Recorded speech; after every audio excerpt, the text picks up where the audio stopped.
Alright everybody, welcome back to another match preview. Hopefully this one will have a game after the preview, unlike the Millwall one. But it had its good reasons why it was cancelled. Rest in peace, Lizzie. But do you know, for me personally, Susan, we'll quickly touch on this. I would have preferred to show my respects in the stadium. Yeah. Well, there's two different ways to look at it. There's one, there's allow the football going, and then you would have had millions of people showing the respects to do a minute silences, singing the national anthem, and letting the fans of the sport observe or show the respect. And then there's cancel all sports, so they cancelled football, they cancelled rugby or whatever, but there was still like cricket continued on. And basically, if you cancel one, you cancel them all. You know what I mean? But I didn't understand that. It's by the by. I was affected. I served the Queen for 15 years. It hit me quite hard, to be fair, like harder than what I thought. But rest in peace, Your Majesty. It was a pleasure serving you, and long live the King. Right, with that out of the way, we'll talk about Reading first, but before we do, actually, score predictions. No one got it right. Because there wasn't a game. Because there wasn't a game. There was no game, so no one got it right. So now, comment below your score predictions and we'll mention you in the next match preview. If you get it right. That's the thing. And anyway, actually, what's your score prediction now? May as well do it. Well, for Reading. Aye. Shit. Last one, I said, you know what he's going to say, and then he purposely went a different one. So what do you think about this one? I think it's going to be harder game, me. This is going to be a lot harder game. Definitely. I'm going to say 2-1 Sunderland. Well, the way Reading has turned it around from the start of the season against Blackpool, I'm going to go for a 1-1 draw. I'm sitting on the fence. I'd love us to get the 3 points, but it's going to be a hard game. It's going to be really hard. Really hard. Well, we'll quickly get on to Reading now, Stephen. They're sitting third in the league. They are indeed. They're also joint top with Sheffield United for home form. But they've won every game they played at home this season. Exactly, they have. You know what I mean? They just have. But that run has got to come to an end at some point. You know what? They say that all the time. It happened to us when we had a good start. It happened to Rotherham when we battered them. A surprise result for these. They did get beat off Rotherham 4-0. Well, they've lost 3 games. They've won 5 and lost 3 in the league this season. They haven't drew any, but they've won 5 and lost 3. However, 2 of them games they lost were both 4-0 defeats. Sheffield United and Rotherham both beat them 4-0, and the other game I think was 1-0 against Millwall. I want to say.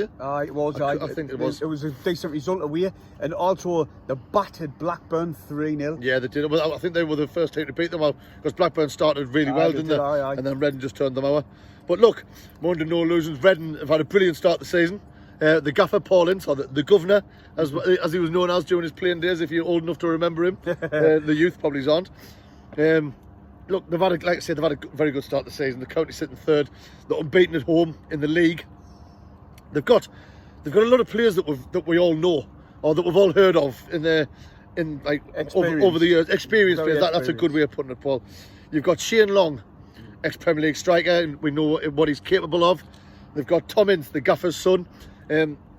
He's been a bit hit and miss his whole career. He has, and he was destined for to play in the Premier League, but he just couldn't. He couldn't. I think he was a bit. I think he might have been a bit more of a wild child off the pitch, if you know what I mean. Because when he burst into the scene, which now was over a decade ago, everyone's thinking, "Oh, Tom Ince's son, he's got the potential to do this, potential to do that," and then he's just never really reached what everyone expected him to or what he was tipped to do. But by the by, he's there playing under his dad. He's capable of things. They've also got Junior Hoylett. I remember when he burst on the scene, and he was fast, skillful. He was a horrible bastard to play against. But I mean, he's 32 now, but he's still capable of putting in good performances. And with the experience that they've got and the way that they play, and that's why they've had such a good start to this season. Well, they've got a lot of different goal scorers. There's a lot of the players, like the goals, they've got 1 goal each, and then there's one player he's their top goal scorer with 3 this season. That's Lucas João. Or however you pronounce it, I don't know. That's what I'm going with because that's the way it's spelled. And the E's got a funny little squiggle above it. But he's got 3 goals this season. He's got 2 in one game and 1 in another. So it's not like he's been prolific. You know what I mean? He's got 3 this season, which is fair enough. And then the rest of them, there's Junior Hoylett, Shane Long, McIntyre, Saw. There's quite a few of them on one, and even Ince has got one. Ince has got one, and they've all a few of them have got assists as well, like 1 assist. That is, I mean, the majority of them. What that says to me is that they're capable of getting goals from all over the pitch. They're chipping in everywhere. Which is, I mean, it's not ideal when you're playing against them because you'd rather have right, all the goals come through this play, and you're like, right, we'll mark him, and that's sorted. But this, with Reading, the way they've started this season, they've got players all over the pitch who are capable of finding the back of the net. So our defence and basically everyone needs to be on top form. And with our certain players that being out, like Cirkin, then we've got 09's at the being doing a job in defence. It's going to be a hard afternoon for them. That's for sure. Well, I mean, there's two other players I'm going to mention just for the purposes of, they've got Ovi Ajaria. We know him because we had him on loan from Liverpool. Never really, he looked like a good player. I mean, he's only 24 now. He looked like a good player when we had him, but he never really done out spectacular, you know what I mean? And another loanee they've got from them barcode bastards up the road is Jeff Hendrick. He's got lovely blonde locks, but he's shit. So hopefully he'll remain shit on Wednesday night. He had good spells. No, he's shit. No, not Newcastle, Burnley. He's shit. When he was at Burnley, he had good spells. He's shit. He's Irish, he's not Jordan. I didn't care. He's shit. He came from them barcode twats up the road and he's shit. Right. So moving on. He doesn't like him. I'm guessing he doesn't like him. So to summarise, he's shit. Right, moving on to Ruston, Stephen. Ross Stewart, our main man, our goal scorer, is out. Obviously, out injured. Listen, with not playing Millwall game, it's just one less game what we're going to miss Stewart for, which was a blessing in disguise in a way, but one game's not really considering we've got Reading and we've got Watford in quick succession. So it's going to be a massive miss even if he's out for one game. And then Dennis Cirkin, probably one of our better players in the team, you wouldn't argue with that. He's out, but he was only out for a fortnight. Yeah. So he's been out a week now. So hopefully he's back after the Watford game. Maybe, hopefully, fingers crossed. I think he'll not risk him until after the international break. All right, but that'll be a good thing. Because we've only got 2 games left until the international break. Oh well, then there you go. So they're going to be back for after that. And anyway, well, Circuit is, that's for sure. And Stewart will not be far off. Oh well, happy days. Can't wait for that. I mean? But that's the thing though, with 09 going back in defence, what's going to happen? The formation, I know we touched upon this in the Millwall preview, what we've done, but we've got to go over it again. Well, I mean, it's pretty much the same, except, like you've just said, we've now had longer to come up with a game plan, longer to prep, longer of working on these formations and these tactics we're going to work on without Ross Stewart, which I'm not too concerned about. Yes, he's one of our main men, in the way what he brings to the team is it's priceless. But we have got other players that have now got to step up and do the job for us. And like we just said there, by the time we play Reading, we'll have had 9 days of training or 8 days of training in between the last game where it went a bit wrong, but that's through no fault of anyone's really. No, well, and then we're going to see how they do. Well, I'm not disagree with that. Like when you says I'm not worried about Stewart, I'm petrified, just because Stewart and Sims were working well as a 2, and I've got a funny feeling we might go as a 1 up top. And if the D, I think he's got Sims will be very isolated, and gone off the Middlesbrough game, we couldn't get bodies in and around him. I know we didn't really play the Roberts up top like we were supposed to. In my opinion, anyway, it would have been nice to have Roberts up top with Sims. But for me, I'm petrified not having Stewart in the team simply because I think Sims will be isolated if we're going for a 1 up top. Right, I don't think he's going to go 1 up top. I hope you're right. From what I can remember of the way he plays football at the previous clubs, he's not a 1 up front kind of guy. Good. Whether he might go to a 4, he used to love playing 4-3-3. So if he does that with 2 wide men either side, that could be workable. Yeah, it could be. But let's see. We've just got to see what he comes up with. I don't think he's going to put Sims up front by himself because Sims needs someone to work with. Whether it's Ross Stewart, which obviously it's not going to be, or one of the smaller young fast lads. You know what I mean? And well, funny you should say that. I seen Bennett. Sorry, you interrupt. I seen Bennett in training with obviously he's in the fucking first team, you know what I mean? Yeah. But I see he's been on the pitch, he's been training. Who else was it? Michu is on the grass again. I think he picked up a knock, didn't he? Yeah, he's picked up a minor injuries, but he's back training now. But they reckon it might be still another week or so. So like you were saying, they've had 9 days, and now obviously the lads are on the pitch. You've got the young lads mixing it in with the first team as well now. So you never know, we might see some of the young kids in the starting 11. I think maybe not the starting 11. I mean, I'd like to see. But I'm not going to say now because it depends what formation he plays in. Like we say, we're not going to know it until Wednesday night. But I think Ahmad will feature, whether it's off the bench or not. Oh, definitely. And I wouldn't be surprised if Bennett was on the bench as well, because like we say, we know he can play as a forward. So with only having one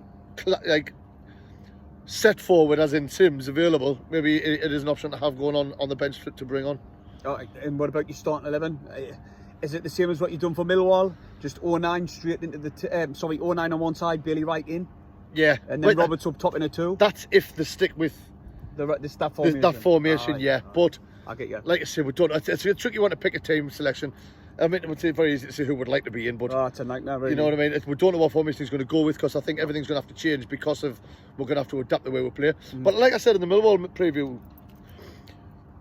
Ross being injured as well, it's going to make it harder for the other teams, because they've only seen us play with Ross Stewart. Right, so they'll be like, right, fair point. But if we mark him, we sort that out. If we mark him, we sort that out. He's not there, so we're going to be playing like a brand new team pretty much. We're going to have to try new tactics, new plans, new ways of setting up, and Reading are going to have to deal with it as it happens, because they won't know what to expect. But then you could look at it as a double-edged sword, and with us being new, you know, we're not used to it. I know they've only had 9 days where. But yeah, but they'll have been working on it in the training ground. You know what I mean? Every day they'll be working on the training ground. So, and let's remember, it's the bloody job.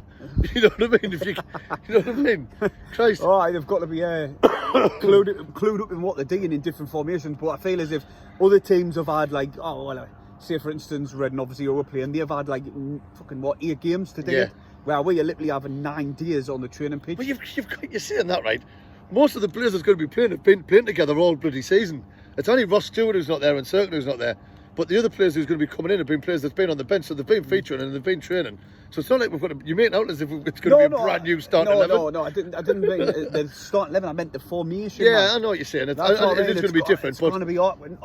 I'd say the whole middle of the pitch doesn't change. When I'm saying it's going to be awkward, which is right, but like you see, the professionals have worked together long enough. Oh, aye. Minus a couple of the young uns. But like I see, I don't think the young ones are going to start. I think it'll be Sims and Roberts there if he goes with the same formation as last time. You know what I mean? Well, yeah, I can't see him starting the young ones. I am interested in seeing what he goes with. It's going to be good, like. I'm interested in seeing. Obviously, we'll be with you on a live stream. Or a live watch along, whatever you want to call it. No, call it live stream. It pisses people off. Right, we're going to be there with a live stream. Right. On Wednesday night. 8:15, if he can make it on time. Because sometimes like to be late. Fashionably late as he flies through into the back garden. Yeah. No, I'm actually trying to quit it. I'm actually trying to put the fags in now. Well done. I hope you can stick to it. I went to see some of my veteran mates do the Great North Run yesterday. I seen you pictures. And it inspired me to try and to say I'm going to do it next year. But you know what happens between now and when the applications start, we'll soon see. When my brother did it, how would Jamie? He's disgusting him. He's really fit and he does run it all the time. If I run down that street, I'll be out of breath. Me, there's people trying to get me in him. You know, at half time at home games, when the two fans like race round the pitch and then try and score a goal. People around us are trying to get me in him today, but wouldn't make it to the first corner flag. Do you know what that might be? Half time's not long enough for me and him to do it. That will need a full 90 minutes to get run. But no, you shouldn't have said that, because they might put our application forward. They won't. Good. Didn't it? Because we'll not be digging it. And anyway, that's it for this match preview. Reading versus Sunderland, Wednesday night. Come on, watch it with us. Alright, we'll be doing a live stream. Hit the thumbs up.